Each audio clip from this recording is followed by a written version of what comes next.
Привет! Сегодня у меня на обзоре очередная новинка 2022 года. Это беспроводные наушники-вкладыши Oppo Enco Air второго поколения. Так уж вышло, что первые Air'ы прошли как-то мимо меня, в большинстве своем из-за безответственного продавца, который после оплаты так их мне не отправил. В итоге момент был упущен, и перезаказывать я их не стал. На этот раз, несмотря на китайский Новый год, посылка ко мне доехала весьма быстро. И забегая наперед, скажу сразу, что наушники мне понравились, особенно учитывая их стоимость в 2600 рублей или плюс-минус $35 по нынешнему курсу. Ведь помимо качественной сборки и наличия фирменного стабильного приложения, новинка обладает хорошим звуком и весьма годными микрофонами. Но как обычно, всему свое время, и начну я с внешних особенностей. Зарядный кейс имеет максимально овальные формы и выполнен из матового белого пластика. Возможно, в скором времени появится и черное исполнение, но пока только так.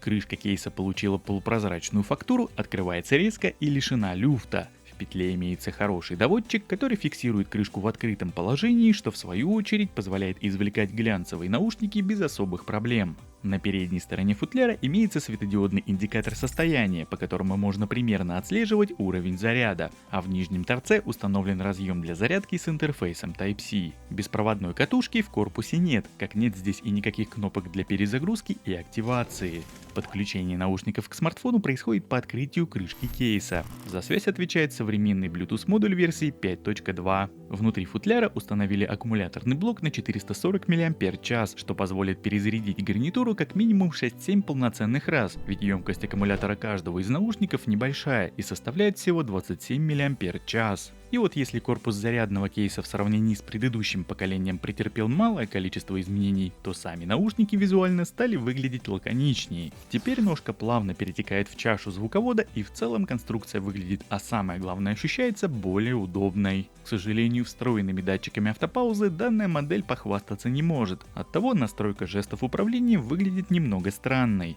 Несмотря на то, что для выбора доступны все функции мультимедиа, будь то плей-пауза, управление громкостью, переключение треков и активация игрового режима с ассистентом, но распределить их свободно, как тебе хочется, не представляется возможным. Для работы с наушниками необходимо установить программу Hey Melody. Она доступна для скачивания как в Google Play Market, так и в App Store для iPhone. Итак, у нас на двойной тап есть варианты для плей-паузы и переключения треков. На тройной можно назначить активацию ассистента или игрового режима, а на действие с удержанием пальца доступна только регулировка громкости и ее отключение. Во избежание проблем с мискликами одинарное касание здесь недоступно. И вот при таком раскладе я совершенно не понимаю ограничений действий на тройной тап. К примеру, я был бы очень даже не против иметь возможность назначить сюда перемотку треков, а игровой режим активировать из приложения. Но, увы, в таких обстоятельствах придется выбирать действия только на двойном касании, и в отсутствии датчиков приближения как-то игнорировать активацию плей-паузы было бы неправильно. Очень хочется верить, что с новой прошивкой производитель обратит внимание на данную проблему, ведь аппаратная возможность это исправить в модели имеется. Тем не менее, приложение я все равно считаю полезным. На главной странице можно увидеть уровни заряда как кейса, так и каждого из наушников, активировать работу игрового режима специальным рычагом, обновить прошивку при ее наличии или же выбрать один из 3 готовых музыкальных пресетов в разделе «Эффекты Enco Live». Хотя по-хорошему оригинальное звучание мне более чем понравилось. Тем не менее, здесь есть пресет на усиление баса и надстройка для высоких частот.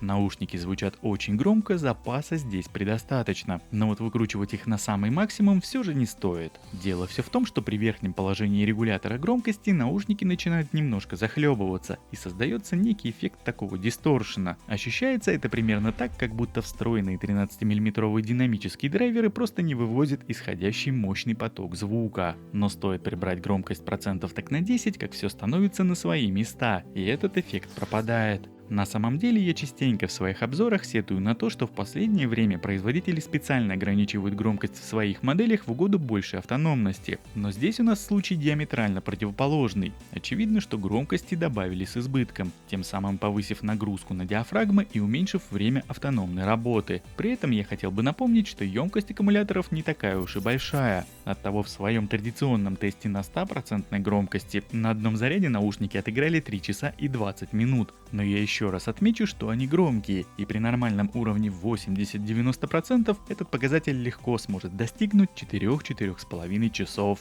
При всем при этом, если учесть момент с громкостью, звук в наушниках получается очень объемным и басовитым, что для вкладышей большая редкость. Наушники реально качают. В оригинальном пресете звук чистый, приятный и сбалансированный. Вокально-инструментальной композицией они отыгрывают отлично. В целом, при таком АЧХ наушники просто обязаны подойти практически под любой жанр музыки, но в большинстве своем, конечно же, они заточены под современную популярную. Высокие частоты не задраны сверх меры и не высверливают мозг, середина с басом не перемешивается, но лишь при соблюдении условия в 80% громкости. Но опять-таки, учитывая их максимум, я более чем уверен, что большинству будет и 70 достаточно.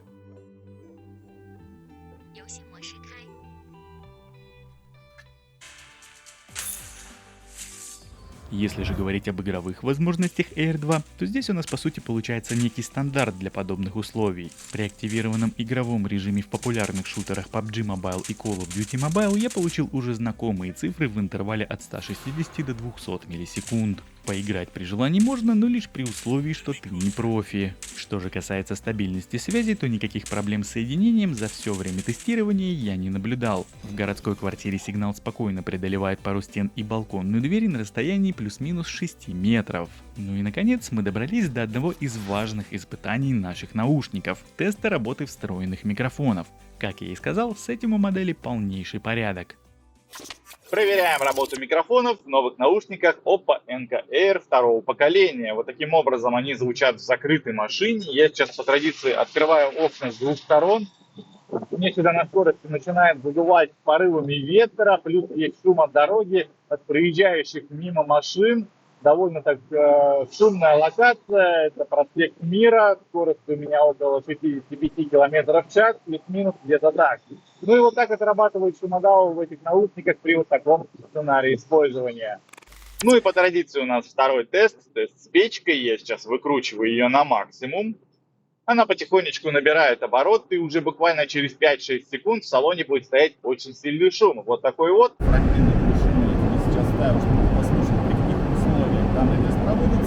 Ну и примерно как-то так тебя будет слышать собеседник, если ты будешь с ним разговаривать по вот этой самой гарнитуре, по телефону, находясь в каком-то очень сильно шумном помещении. Без ветра, но тем не менее в сильно шумном помещении. Ну а вот, собственно, еще один тест работы микрофонов в наушниках Oppo Enco Air второго поколения. Я сейчас забрался немножко повыше.